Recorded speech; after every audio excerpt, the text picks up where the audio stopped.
EP Monthly 2021, January edition. We're talking about that today. A tool for risk stratification. I'll say it again. A tool for risk stratifying.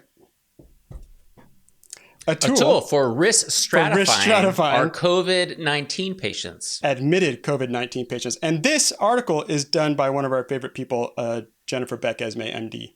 And I read this thing because she's a hero. And this is actually pretty cool. I'm impressed with how far we've come from when I trained to now with the ability of our community to sort of make these tools for us when there's like this cognitive overload. And this is a cool one to me. I don't know.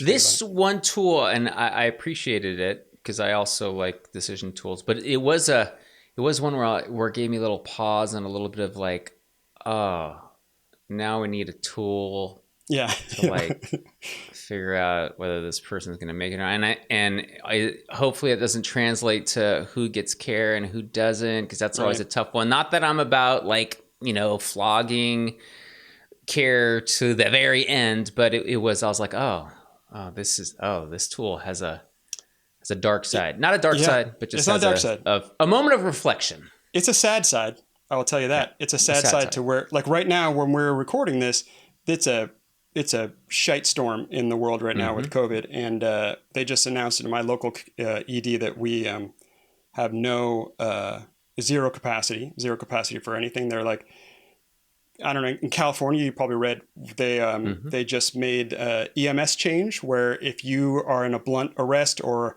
non-blunt arrest and you are down in the field, that if you don't get Roski in the first 15 minutes of CPR, they don't transport you anymore. So they CPR you in the field. That's remarkable. And I don't know if that really trickled out to the public, but what that really means is remarkable. So we take that tiny chance, your 5% chance, 1%, I don't know, bring you to the ED, we do all of our magic. Maybe you come back every 100 times. Now we're like, well, that's not worth it. We can't do that. So that's a scary moment to me, but I don't know. Yeah. It just, gave me a moment of pause for reflection. And there's some good stuff too that's going to come out of this for sure. For sure. But it's just kind of like one of those turning points in medicine. You're like, as awful as it's been, I think business as usual. It is not business as usual. I hope so much that we take this and prepare for the inevitable next one, because that's it's amazing. No. You know what? That's not. Let's forget it. You know what? Unless it's happening in the next 5 years, like, well, it's not going to happen. We're humans, man. We'll forget about it. I like ice cream and burgers, and I don't like to think about much else. So yeah. All right. Well, thank you very much for that uplifting tone. Happy New Year to you. Thank you, Jenny Beck-Esme. Happy New Year.